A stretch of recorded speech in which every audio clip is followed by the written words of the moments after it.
everybody! It's me, Carmine DeStefano, the Bookman. And we've come to the end of another year, unfortunately. And with that comes my marks of the most honorable and dishonorable mentioned video game titles throughout 2017. And this year was actually pretty good. So let's take a look at what I thought deserved these specific rewards.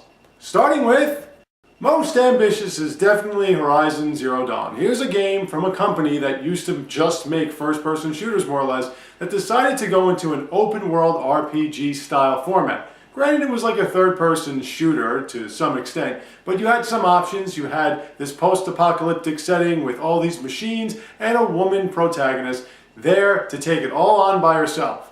Overall, it was a pretty good game, and it really did establish what it wanted to establish. It had a lot of side quests, had good ways of building your character up, had high levels, all these different aspects in a world that you could really get yourself involved in, and some DLC. It was pretty good, like I said. It wasn't as great as it could have been, but it was still pretty good, and a title you might want to look at.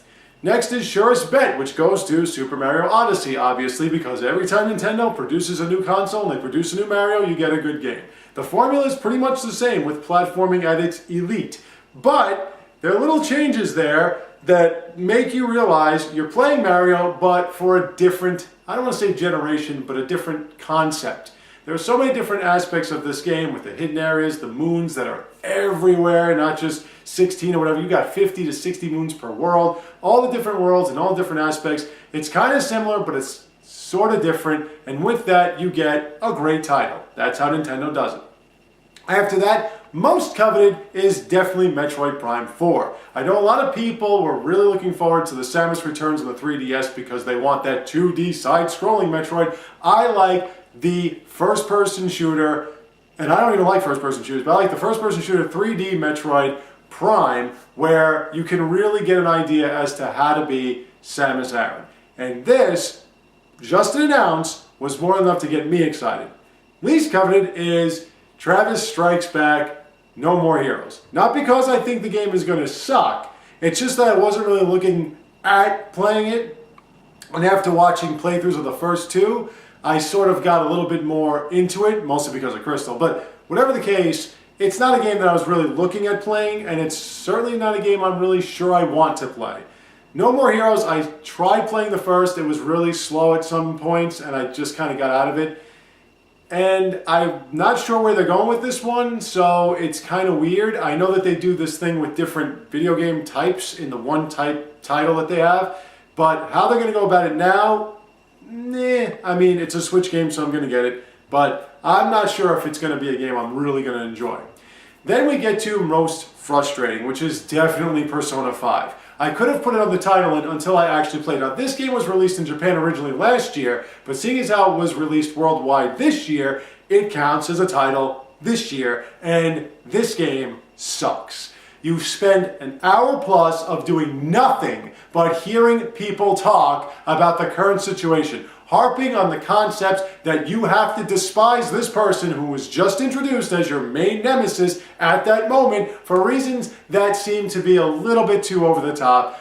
Then you get into the palace where you actually have combat, and the combat is so easily simplified and stupid that it's so hard to die, but yet if your main character is felled, you have to do the whole thing over again because you only have specific save points. There's no autosave, there's no healing between battles, none of those things that have been rectified throughout the course of RPG evolution over the last 30 years exist in this game, giving you nothing more than a bunch of talking, very little combat, shitty combat, and then some cheesy ass deaths that make you have to start over from 20 minutes before, or even longer than that, depending upon where you last saved. The only thing that's good about this game, as I've said before, are the women. Other than that, I hate this game, I hate this game, I fucking hate this game. Most disappointing, I would have to say, is Destiny 2 now. I could have said this was most frustrating because damn did I hate this game too. But really when it comes down to it, I am very disappointed. I'm not a big Bungie fan, I didn't like Halo at all.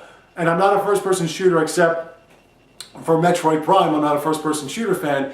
But when it came to Destiny 2, I figured, and I hoped to some extent when I was convinced into getting this title, that with new gen console specific gaming, you would have had more.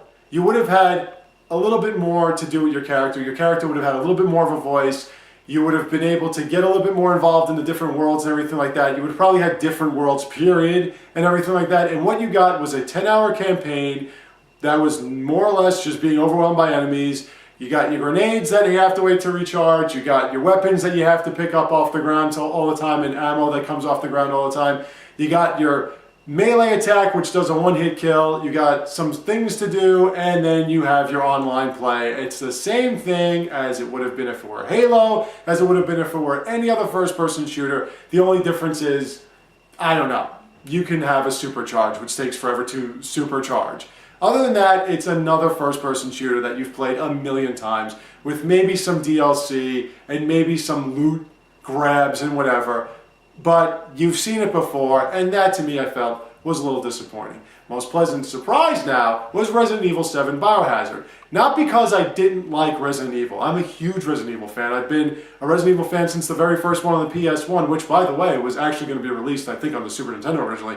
But whatever the case, I was a big Resident Evil fan from the beginning, and I didn't mind the summer blockbuster concept where you had, you know, Chris Redfield punching a boulder, and you had Wesker's kid becoming superhuman. And I didn't mind that, but I can understand how it deviated from the original concepts. This one brought it back in a way that I was not expecting Capcom to remember how to bring it back from, where you really did not trust what was going on around you, where you felt uneasy everywhere you went in this haunted mansion, or what seemed to be a haunted mansion in Louisiana, fighting an entity that turned out to be a biohazard. That's what Resident Evil was originally, and this game somehow managed to do that while making it new and fresh, and although giving you callbacks to the first, didn't make it repetitive so that you knew what to expect. It was really, really good, and if you didn't get it or you never played it, watch my playthrough or play it yourself, because it really brings back the survival horror,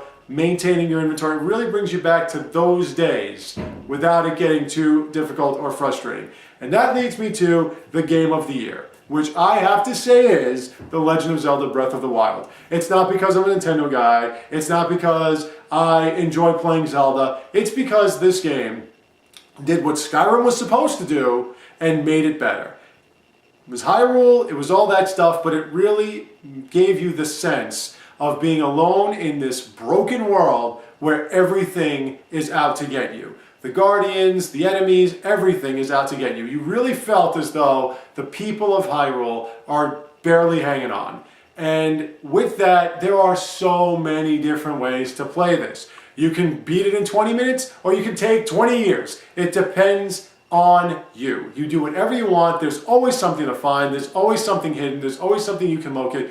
There's so much to do with this game that unless you have too many other things going on, you really can just put so much of your time in this and never get bored.